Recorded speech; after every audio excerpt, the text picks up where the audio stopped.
relationships. Every person is a world to explore. That's true. Studies the regions of world where people live the longest and healthiest lives. So the worldwide need for this kind of community. In addition to diet and lifestyle practices, that longevity was tied to several aspects of community.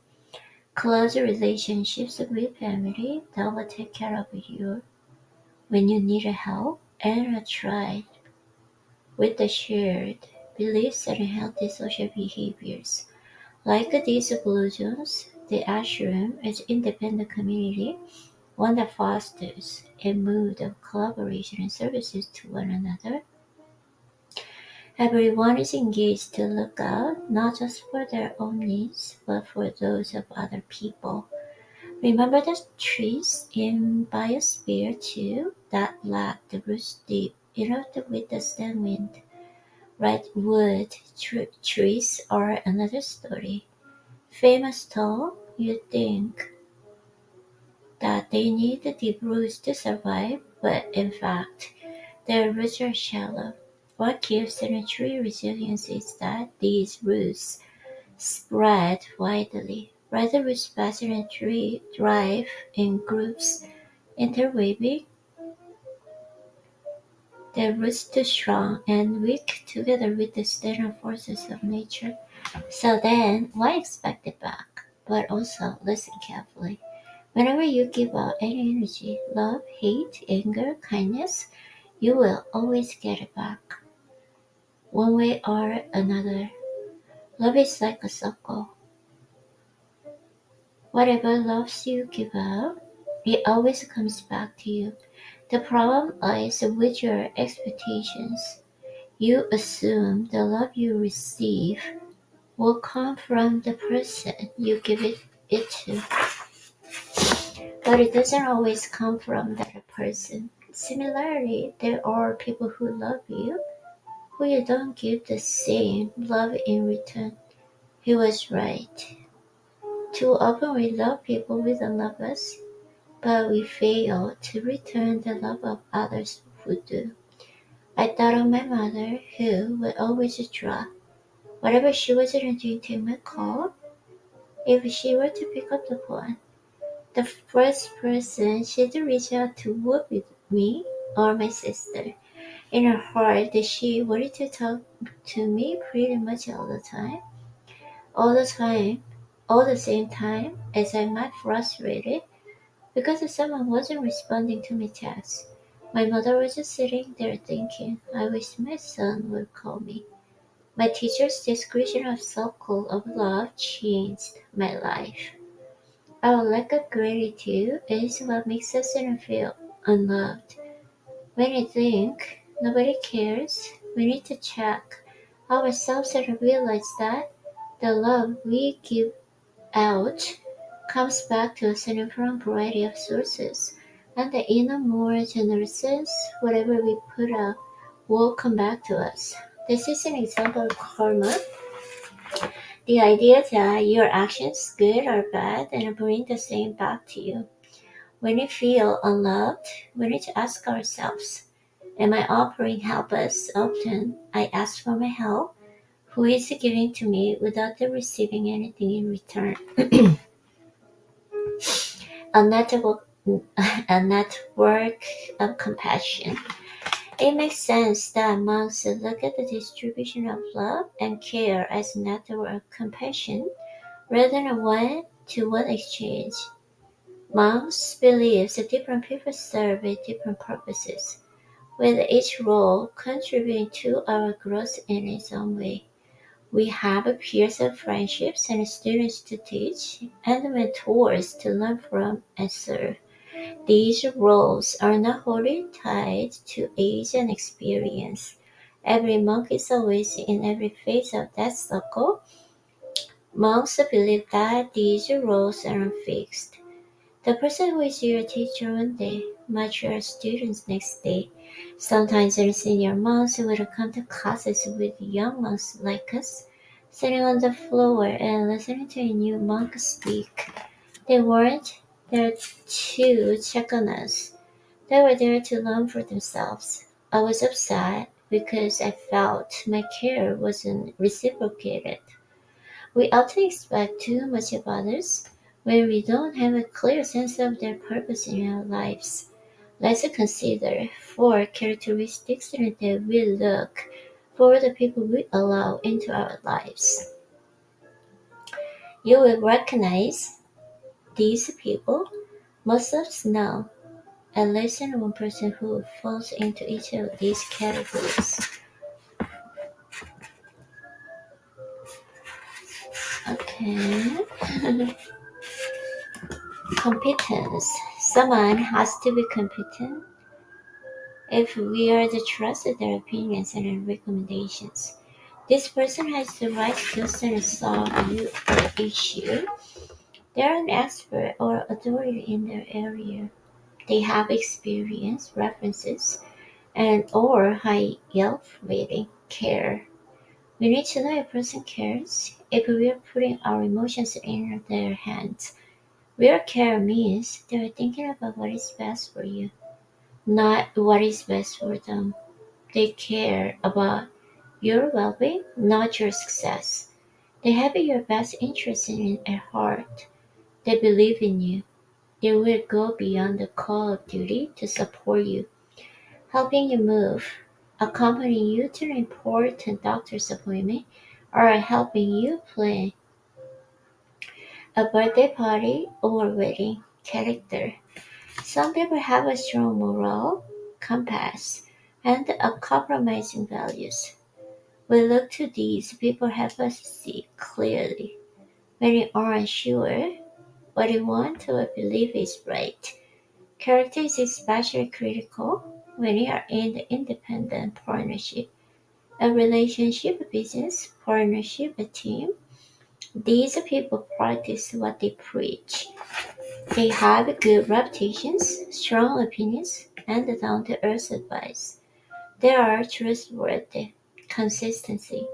People who are consistent may not be the top experts, have the highest character, or care most deeply for you, but they're reliable, present, and available when you need them.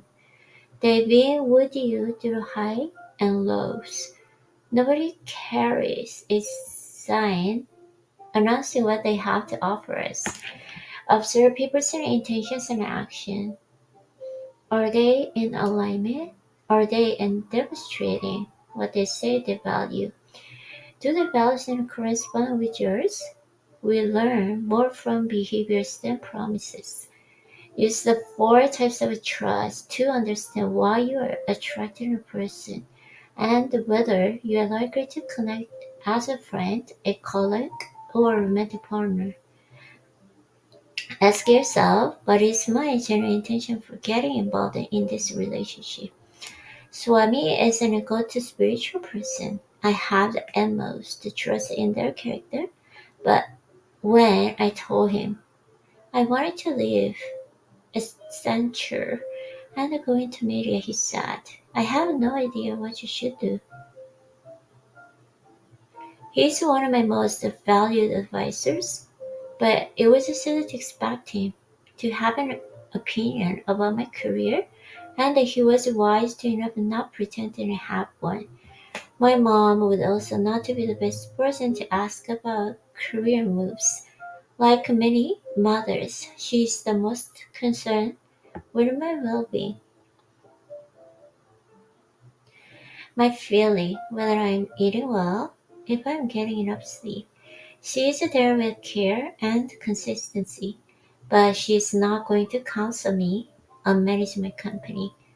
I needn't be angry at my mother for not caring about every aspect of my life. Instead of I should save myself the time, energy, attention, and pain, and simply appreciate what she is offering. We tend to expect every person to be a complete package, give us everything we need. This is in setting the bar impossibly high. It is hard to find the person as is to be that person. The four types of trust that will help us to keep in mind what you can and can't expect from them. Even your partner can provide care, character, competence, and consistency in all ways and at all times.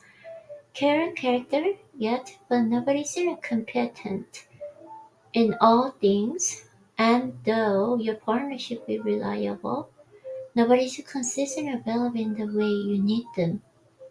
We expect our life partner to be in everything to complete us. Thanks, Jerry Maguire. But even within the deep and the long life union, only you can be your everything. Being at the ashram with people who weren't familiar or otherwise connected to us gave us a realistic perspective. There, it was clear that nobody could or should play every role. Interestingly, in psychology, today articles describes and field study of military leadership in Iraq done by Colonel J. Patrick Sweeney, a psychologist. Sweeney similarly found three C's of trust: competence, caring, and character. Exercises like one above aren't meant to attach labels to people. I'm against the labels, as I've explained, because they reduce the many nuanced hues of light to black and the white.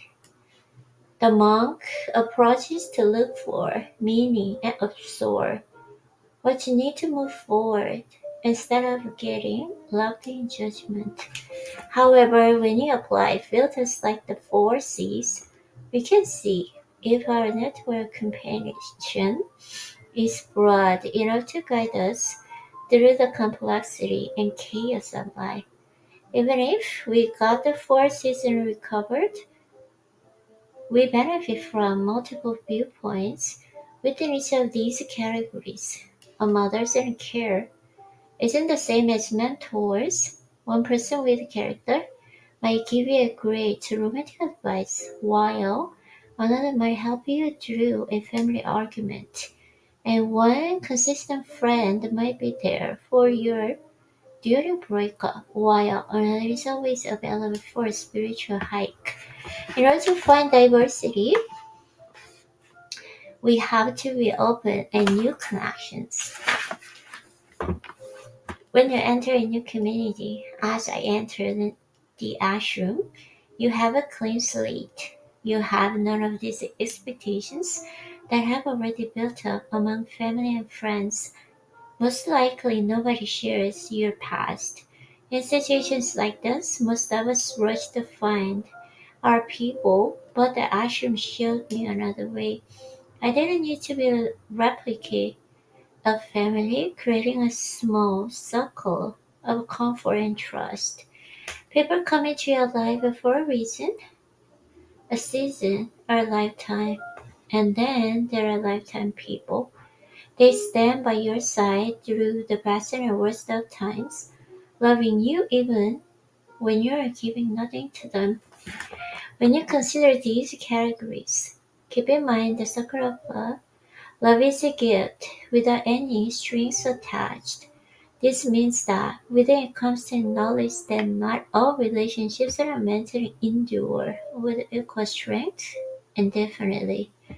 Remember that you're also a season, a reason, and lifetime friend to different people at different times. Uh, and the role you play in someone else's life will always match the role they play in yours. Trust is earned. Once you have established the reasonable expectations from a relationship, then it is easier to build and maintain trust. Trust is essential to every relationship. Trust means we believe that the person is being honest with us, that they have our interest at heart, that they will uphold their promises and confidences, and that they will stay true to these intentions in the future. Notice that I didn't say they're right all the time. or handle every challenge perfectly. Trust is about intentions, not abilities. When an important person let us down, the blow to our trust reverberates across all of our relationships. Even people with the best intentions change or don't follow the same path that we do. Other people give us plenty of signs that their intentions doesn't match with us, but we ignore them. And sometimes, if we are more aware, there are people we would know not to trust in the first place. Other people's behavior is always out of our control. So how can we trust anyone? Okay. I think it's not bad. It's good.